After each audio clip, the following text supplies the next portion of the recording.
if I can provide value to a company without having to have tangible degrees or anything like this, is that possible? Once I saw that was a door that I could walk through, I started to run.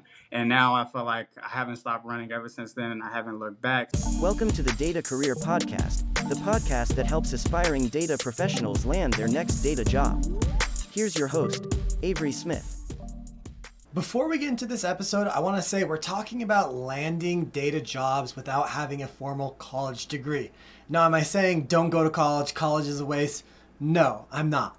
But if you find yourself in a situation where you don't have a college degree, I just want you to know it is possible to land a data job. We've had students go through the Data Analytics Accelerator and go from a customer service call rep to a data analyst in about 3 months. If you want to learn more about the Data Analytics Accelerator, you can check the link in the description down below. Let's hop into the episode. All right, my guest today is Teshawn Black, also known as the Six-Figure Analyst. He is a highly skilled and experienced data analyst who has made a really remarkable career transition from, customer service to data analysis with a couple years of experience in the field and some really notable data contract jobs with global tech giants such as Google and LinkedIn. Teshawn has a lot of really unique experience in the industry. He's committed to helping underrepresented individuals break into tech, strives to bridge the gap between industry and everyday workers by facilitating opportunities and knowledge. So making some great content on LinkedIn and on TikTok as well. Teshawn, welcome to the podcast. Glad to have you. Thank you. Glad to be here. I appreciate the introduction. Yeah, no problem. So we want to get to know you a little bit better. So help the audience know a little bit more about you. Feel free to introduce yourself and tell a little bit about your story. Yeah, for sure. So, for those of you who don't know me, my name is Teshawn Black, the six-figure analyst. And essentially, like Avery said, I transitioned from customer service. I actually started off being a finance intern. So, I was a quality assurance intern and went through a lot of different finance roles, ended up in customer service and kind of landing a CSM role, which kind of introduced me into the world of data, understanding how we use systems and how beneficial those systems are to companies and customers who are clients of certain businesses. So this was like my huge introduction into the corporate world. But after being in the space for the past 4 going on 5 years now, I've had the experience of being able to work for companies like LinkedIn at Google by working tech contracts and seizing a lot of those opportunities that normally wouldn't become available through full-time employment. So yeah, I'm definitely excited to dive in and get some more info out there. Okay. Perfect. So let's first start off with what degrees do you have? Like, I'm assuming you graduated high school. Is that correct? That is correct. Yeah. So I have just a high school diploma. I am currently enrolled in college right now. I'm pursuing my bachelor's in cybersecurity and information assurance. Really, I've been in school part time for 2 years, and I've been in school like full time for another two. So actively doing it, but I've always had to work. So I immediately started working as soon as I graduated high school. And yeah, this has been the process for me. So you graduated high school and you're like, all right, I'm going to find a job. So you work in these kind of like customer service, the CSM, like you said, the customer service management roles. But then eventually you get this business analyst job at this Angus chemical company before you start working these contract jobs at LinkedIn, the contract job at Google. Can you just tell us quickly how you got into that first data job right here with Angus as a business analyst?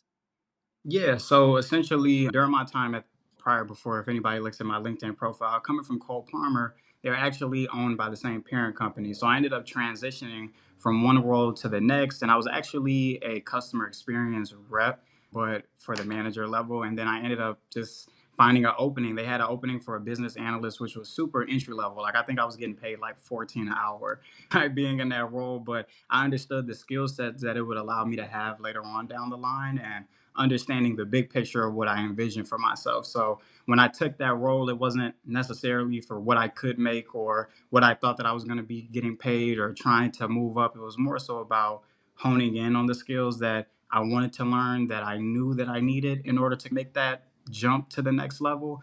And from there, it was all about staying consistent, keeping my head down, and working on tons of projects while I was there. So I feel like that gave me the introductory experience to be able to land contracts like LinkedIn and Google.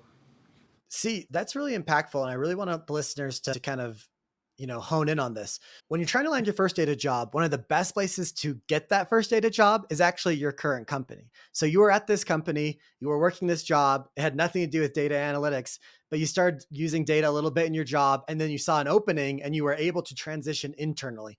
Sometimes when you're trying to transition into your first data job, you want to just think external. I want to work at this company. I want to work at this company. But really, you could probably make that transition at your current company and just go from one division to another. And why is that easier? Because one, they trust you more. And two, you can work directly with the recruiter or the hiring manager. Like they know you already understand the company. It's like an easy fit for you. So that's one thing I really want to emphasize is sometimes it is easier to get that first data job by transferring internally. So that's what you did. You basically transferred internally. And then from there, you still have no college degree, but you were able to land these contract data jobs. I guess at LinkedIn was the first one. So here's the question that everyone's been dying to know. Do you need a college degree to land a data contract job? So I'll speak from my personal experience. And honestly, I think that for everybody that's listening, understanding that being in tech or being a tech worker does not necessarily mean that you are within the tech industry. When I first started off, I was working within a chemical company that was distributing chemicals and parts and labor. So a lot of that for me was just an understanding of the scope of the role. I will touch on a little bit, and I know we'll speak about this a little bit towards the end of the episode, but the biggest thing for me was just being able to understand, okay, how valuable am I to a company? And touching back to what you mentioned as far as internally growing, the biggest thing that I understood, regardless of what position that I was in, was that companies will mold you if they see that you are worth the investment. A lot of times people don't understand that companies are taking a chance on you. They're betting on you, they are investing in you, and that $18 or that $20 that you're getting paid is a lump sum salary that they have to cough up to be able to devote that to somebody that will be impactful for their company. So the biggest thing for me was understanding, where do I hold value and how valuable am I? If I can provide value to a company without having to have tangible degrees or anything like this, is that possible? Once I saw that was a door that I could walk through, I started to run. And now I feel like I haven't stopped running ever since then, and I haven't looked back. So for me, just having a high school diploma without an associate's degree, without a college degree, like a bachelor's degree or a master's, I know a lot of people listening do have formal education. And don't take this the wrong way when I say that a college degree is not needed. While it is very much beneficial to have, based on your experiences, based on the industry that you're in, and based on company needs, I do feel that there are a lot of opportunities out there that can be made, and people just aren't aware of that. Yeah, that's actually like a really excellent point. When I posted that we were doing this session live together, we got some feedback on one of the LinkedIn posts, and someone said, "I don't feel like this is like something we should really promote, Avery. Yes, some people can land data jobs without a degree, but that's like the exception versus the rule." And I think that we really need to emphasize in this episode that we're not saying a college degree isn't helpful. Like it definitely can be helpful. It's just that if you're in a situation where you don't have a college degree, it is possible. And I think that's what we want to show is we're not saying you don't go to college, don't get a college degree. It's just like this other opportunity does exist. And if it fits to your situation, you're not screwed. You're not stuck. You're not like stuck in a hole that you can't get out of. You can break into tech, like you said, without a college degree. Does the college degree help? Sure.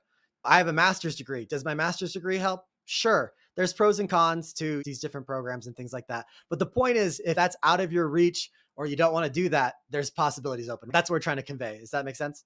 Exactly, exactly. And I think the biggest thing too to also touch on, for me, I've always had a personal goal. I believe in something that's called running a marathon, and that anything that I'm doing right now is my victory lap. So I've always understood that regardless of the situation that I was in, coming from a type of situation where, coming fresh out of high school, I didn't have the most money to be able to pick and choose which university I wanted to go to or what school I wanted to pursue, but I wasn't going to let that stop any of my progress moving forward. I think that how you move through difficult situations determines what type of person you are, and staying resilient and being able to work through all of the obstacles and see the brighter side of it definitely does make all that the difference. So I think that degree, no degree, certification, no certification, if you have the ability, the heart, the drive to want something, and you know that this is something that you want, I think the possibilities are. Yeah, I agree. And I think what you said earlier was really important if you want to work in tech, you don't have to be in the tech industry, even, right? You can work in tech in the chemical industry, like you did, or you can work in tech in the energy industry, like I did, or you can work in tech inside of fashion, inside of agriculture, inside of manufacturing. Like, we sometimes think that tech jobs have to be either at Apple, Amazon, Facebook, Google, right? But there's tech jobs everywhere. And I think sometimes that's hard for people to wrap their head around, that even though if it's not like a tech company, every company's a tech company now, and they all need data analysts. So I also loved that you mentioned that was like a really important part. I thought we should rehash.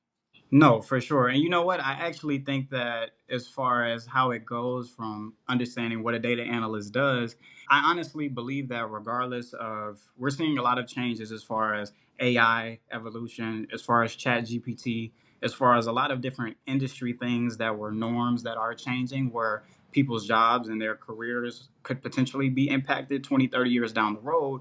But one thing that I can say as far as speaking in the present is that we don't have tomorrow, so live for today. So as far as being within the industry of being a data analyst, I think that is, if not the most important, is one of the most important roles that you can have at any industry. Like you mentioned, whether that's oil and manufacturing, whether that's transportation, whether that's fintech, whether that's working in customer experience, software development, any of these industries all need someone who can look at data, interpret it, and tell a story with it. And I think that is what will separate the difference between a lot of people that look at it like, oh, I'm just cleaning data, I'm just pulling data, do I really have to code? And the biggest piece is really just being able to explain and understand what it is that you can do.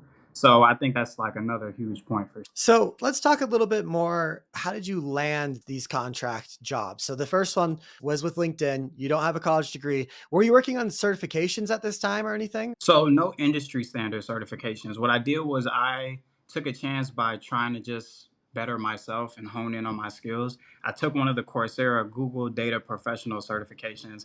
Believe it or not, I was speeding through it. If anybody has taken that, they know it's at your own pace. You can complete it. And I essentially was going through and getting my mind wrapped around what it was that I was going to be doing, even though I was already a business analyst one.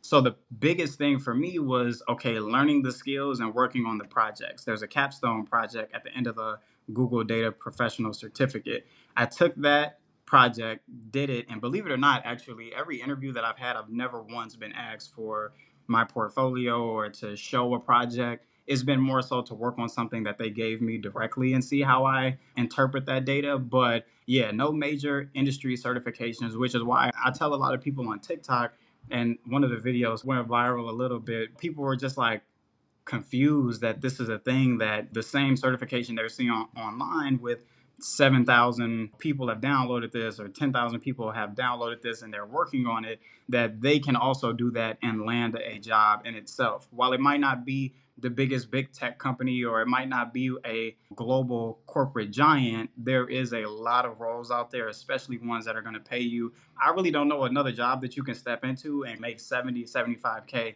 off the bat with no college degree whatsoever, and then increase your salary by being in the industry. Yeah, it's definitely a really great career.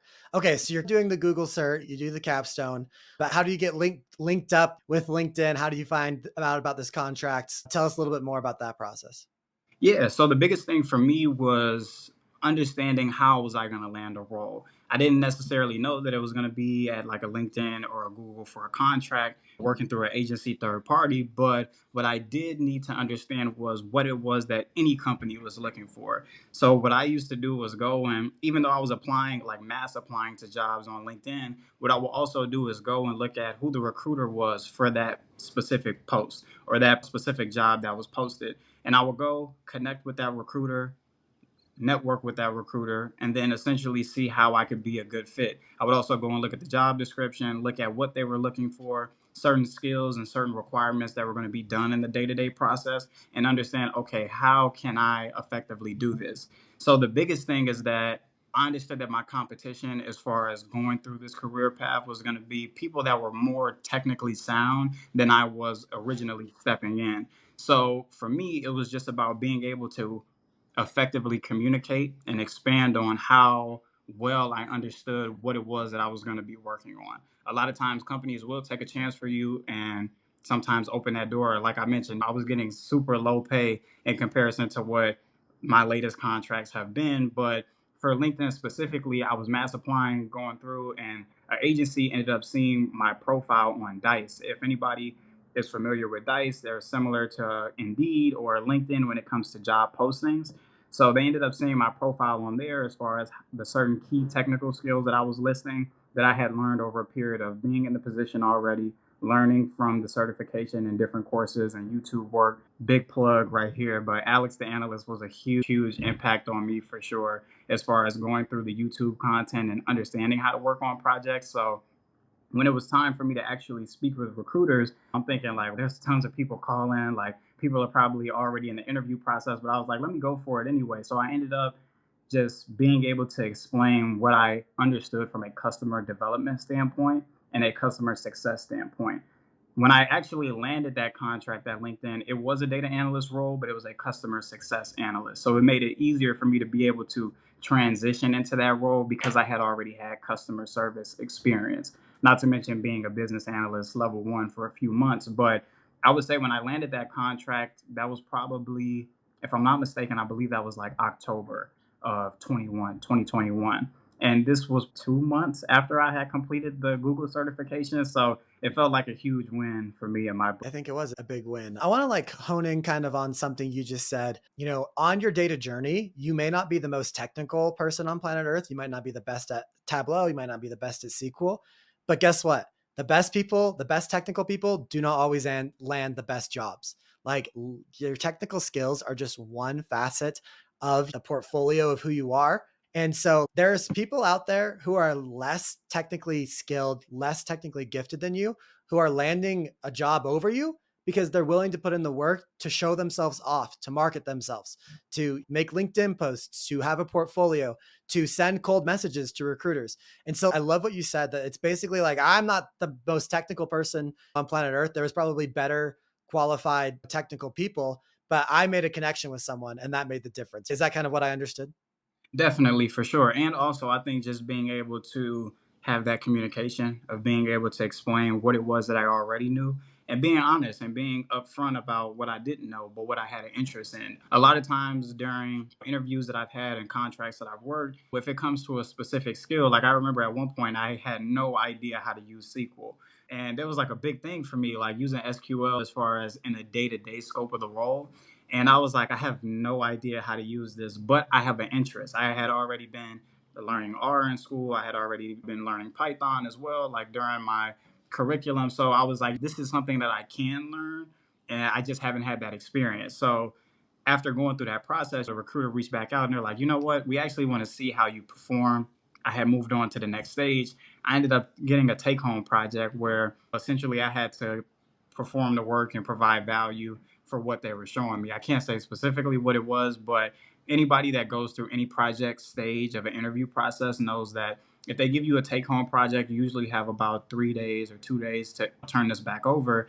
And it's usually within inside of Excel. So being within customer experience and customer service, I had already had tons of Microsoft Office experience. So being able to hone in on Excel and be able to go deeper into VLOOKUPs, into pivot tables, into creating visualizations within Excel, that was the introduction of showing, hey, I can do this. I just don't know specifically. Going through that process, they definitely took a chance on someone who they thought would be a potential fit. And I definitely feel like I gave great impact to that. Yeah, communication is really key. That's one thing that actually, in the few interactions that you and I have, I've always thought that you're actually a really good communicator. So if you can get that across to someone quickly in an interview process, I think that goes a long way.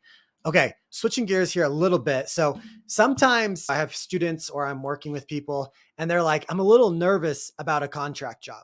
Can you just walk us through what your experience with the contract job was? Like, did they treat you well? Do you feel like there was any like shenanigans like going on, or was it all good? Yeah, I'm not gonna lie. I feel like working contract jobs has probably been one of the biggest blessings that I've ever fallen into.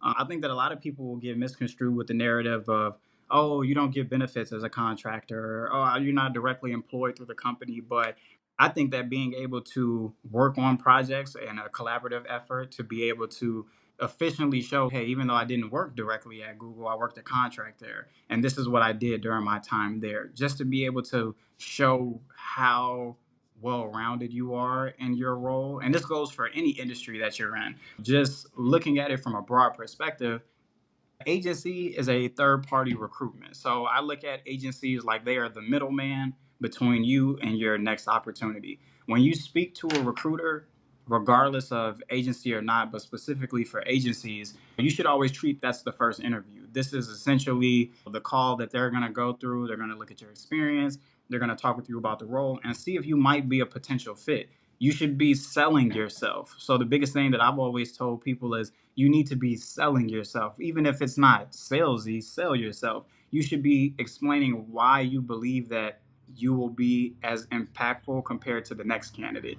So going through working with multiple agencies actually have benefits through their agency that you can opt into: 401k, health, vision, dental, and still be able to get all those great benefits aside from a retirement account, maybe depending on what the agency is. The only cons to working with an agency that I personally feel is, for one, is lack of job security. If you're working a contract, the biggest thing is that you could probably see a contract that is 12 months with a possible extension. If you work the 12 months and then you end up getting laid off, or the contract just ends, or whatever might happen, a lot of people will be like, oh, like now I'm unemployed. But while there might not be a lot of full-time roles that are opening up, especially during a lot of what we've seen with the tech layoffs and a lot of what's been happening with mass tech layoffs, it's still become available because they don't have to put so much in to get an employee to come work for them. So understanding that, and understanding that essentially they're still just looking for someone that's going to be valuable to the company for a specific period of time, it's like taking advantage of that. You have to go and take advantage of that, because I've seen people get converted on contracts where, being 1 or 2 months in, you thought you were going to be on contract for 12 months, and now you have a full-time employment at Microsoft or at whatever company that you might be aiming for specifically. So I definitely think that for pros, it's better opportunities and a higher earning potential. Because for me, when I was working a lot of like full time roles, you can negotiate, but I found that it was easier for me to negotiate contracts than it was full time employment. Because, like we mentioned, not having a college degree and negotiations for a full-time employment role where I already didn't have experience wasn't going to allow me to get where I needed to be. But coming on contract, I learned something. And the reason I learned this was one day is because somebody who's in the industry, they told me, they're like, next time, like, just ask, what's the budget? Don't tell them exactly what you were making in your last role. Ask, what's the budget? And ever since then, I have never been undersold as far as what I got from a compensation standpoint. It's always been, hey, what are you looking for compensation wise? And my immediate response is, it all depends on what the budget might be. What would the budget happen to be, or what is the range of compensation for this role? Because you might sell yourself short. And definitely for anybody that's listening, if you come in and you were making like 25 in your last role, don't say that you were making 25 in your last role. Just let them know that you would like to know first what the budget is, that ideally you're looking to be within this range, but you're open to budgets. And that will allow you to be able to assess whether going with that agency will be the right pick for you. But definitely was a pro for me. Yeah, I love a lot of the stuff that you said there. I think one of the best things about contracts, like when you don't have, for instance, in your case, like the education, or you might not have the experience, it's not the worst thing on planet Earth that you're going to get a contract that, is, let's say, is between 3 and 12 months. Having that on your resume at least gives you experience. And then from there, you can always go and get another job. If you guys have ever been to one of my free career trainings, I talk about this. If you haven't, there'll be a link in the podcast episode down below. Definitely come attend. But one of the things I talk about is like, you have a goal to go from where you're at to an amazing data job. There's nothing wrong with taking an intermediate step, like a stepping stone job that gets data on your resume. Maybe it helps you work remote. Maybe it increases your salary 10%.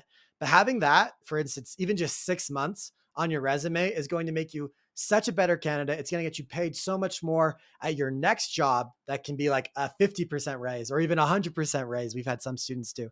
So there's nothing wrong with that intermediate stepping stone job and like stepping into a contract role, even though it's not necessarily the most secure.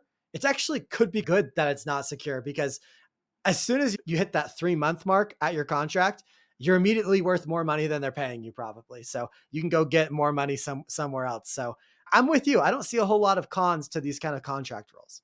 Yeah, neither do I. And you know what? A lot of people, like you mentioned, people that either haven't been in this industry, people that have been in this industry but have only been geared towards a specific sector of what it is, of how to navigate this industry. I think that's a huge thing. For me, I've actually realized that most people don't know how to navigate their career path. A lot of people will follow a very traditional sense of, hey, I want to work here. Let me go get the formal education. I go through, I get it, I land this job, and then I stay here and then I retire, which is perfect. But then what happens when you get laid off from that dream job? Or what happens when that company closes down, or when they close that location, or when they don't have the finances to have a full 16-member team and they have to make some budget cuts? Being a contractor, while you might still get laid off, you will be able to pick up another contract immediately depending on what opportunities are available. And honestly, like I've literally seen it. I've had to turn down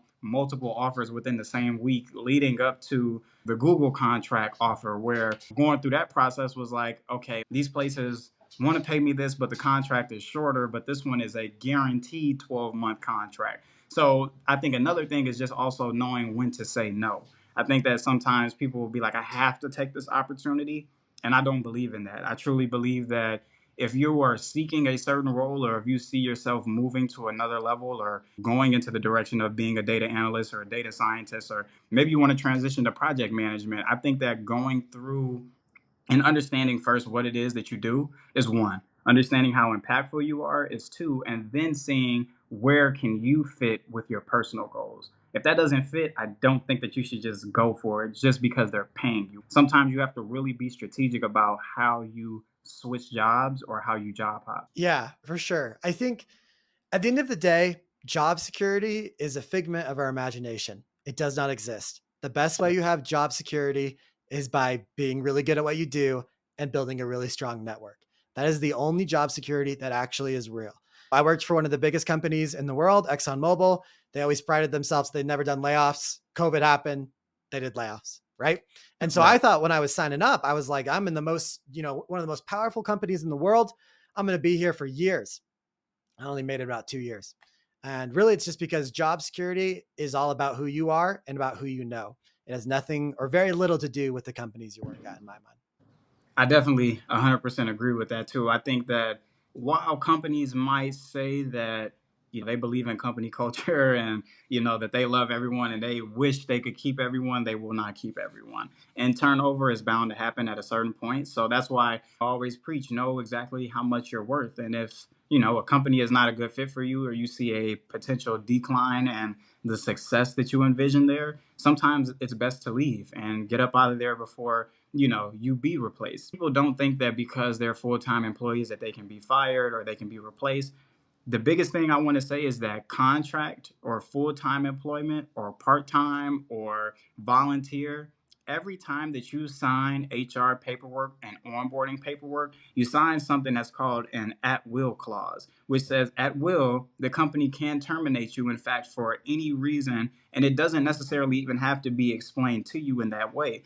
So with that being said, understanding that companies can replace you and they can get rid of you so quickly just with the next talent, it could even be AI, like we said earlier. But looking at it from that perspective, I would be scared to be in a certain kind of role where I thought that I was going to be there permanently and then fell on hard times. So I always have been open to the idea of working contracts, working with agencies, keeping my network boosted, working with recruiters through LinkedIn, actively calling recruiters, even if they haven't responded back to me, just, hey, keep me in mind if you see this next role open, or if you have an opportunity come across, please keep me in mind. Here's my resume. Let's see if my skills line up. And if you send enough of those, trust me, a recruiter will definitely reach out to you.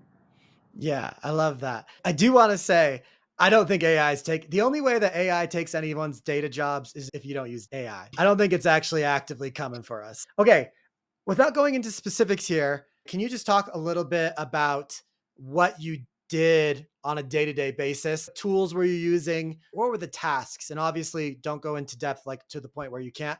But generally speaking, like in these types of roles, what type of things were you doing? Yeah, so ideally, a lot of what I can say as a generalization across all the roles that I've worked contracts on as a data analyst is data cleaning. I think that the data manipulation and the data cleansing process as a whole, you will see that at any company that you work with. So this is data pulling, data cleaning, using SQL, using certain companies like, for instance, Google uses Google Plex Studios, which is public for anybody. A lot of these different softwares will be your data cleaning, even Excel for data cleaning, to parse data, to manipulate data in any kind of way. Then understanding how to visualize data. I had to then be able to create graphs, create visualizations, bar graphs, charts, essentially a visual showing that I was going to show stakeholders, clients, customers, or even internal cross functional teams what type of value that we needed to see. So for me, like I mentioned, starting off early on, I wasn't necessarily using SQL a whole lot, but it was a little bit in there. The biggest thing that I probably was using, which is one of my strongest skill sets, would be Tableau. I think that using Tableau was almost as easy as using Excel. And I think you put a post up not that long ago asking people what their preference was if they could get rid of one, what would it be? And a lot of people were saying Excel, which is crazy because for that one, I think that's a main key component. If you're trying to become a data analyst, if you're already in this field but you don't know enough Excel, please brush up on your Excel skills. Having advanced Excel skills will be the difference between you and that next career jump for you. So that was one of the first things. Understanding the entire data process, you can go to course. You could take the IBM certification for data analyst, and they will give you a introspective visual of what it's like to actually go through this whole process and how to do it. The other things that I was working on, more so generally, but specifically, was I've had experience working within the supply chain industry as well as working for software development for customer service. During my time at LinkedIn, that was a lot of just being able to show customers how valuable their recruiters were performing on LinkedIn, which for me felt like a plug because while I was explaining to them how valuable or how effective they were using the LinkedIn platform to find talent, where they were losing talent to, how they could gain more talent, etc. I was also understanding for myself how recruiters interact with potential candidates. So I was taking that very deeply within myself. It's looking like the ratio between people that are sending emails and people that are actually opening and responding to it is lower.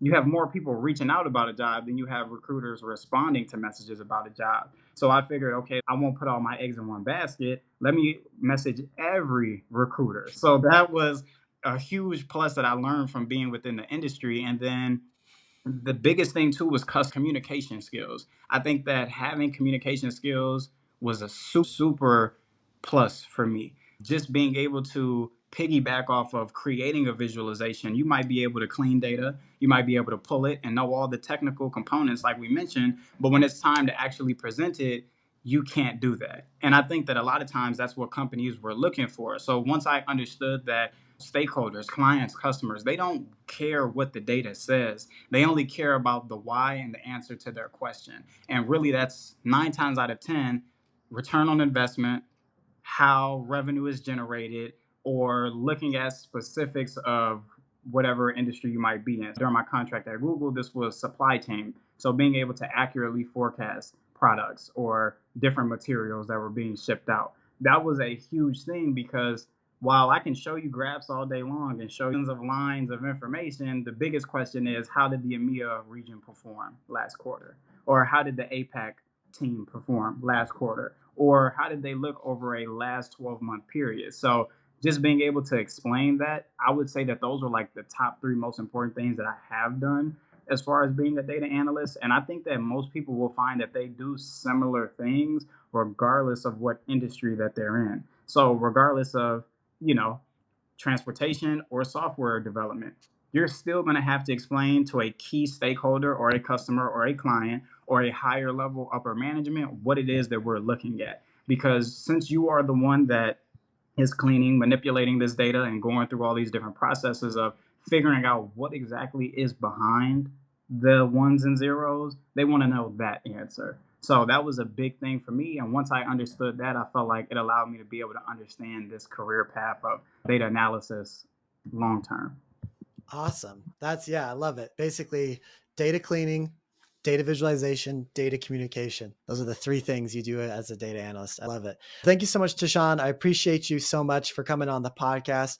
We'll have all of Teshawn's links down below, but make sure you guys go click on those and check him out. Thanks so much for coming on the podcast, Teshawn. Really appreciate it. Of course, I'm glad to be here, and I hope that everybody that's listening definitely caught some good information, because I feel like the mission that I've made it to break into tech and help other people break into tech is something that will continue to live on. You're doing the same thing. We have tons of creators and people that have been within this industry that are showing it is possible to get in and not have to go a traditional route. So I thank everybody here that comes from different diverse backgrounds, that comes from different educational backgrounds, for listening to this and understanding that we are all one part of one big data family, essentially. I hope you enjoyed that episode. And if you did, I'm going to have an awesome free masterclass that I know you're going to love. We're going to talk about a lot of things this episode talked about. You can get it absolutely for free at datacareerjumpstart.com/training or using the link in the show notes down below. Hope to see you there.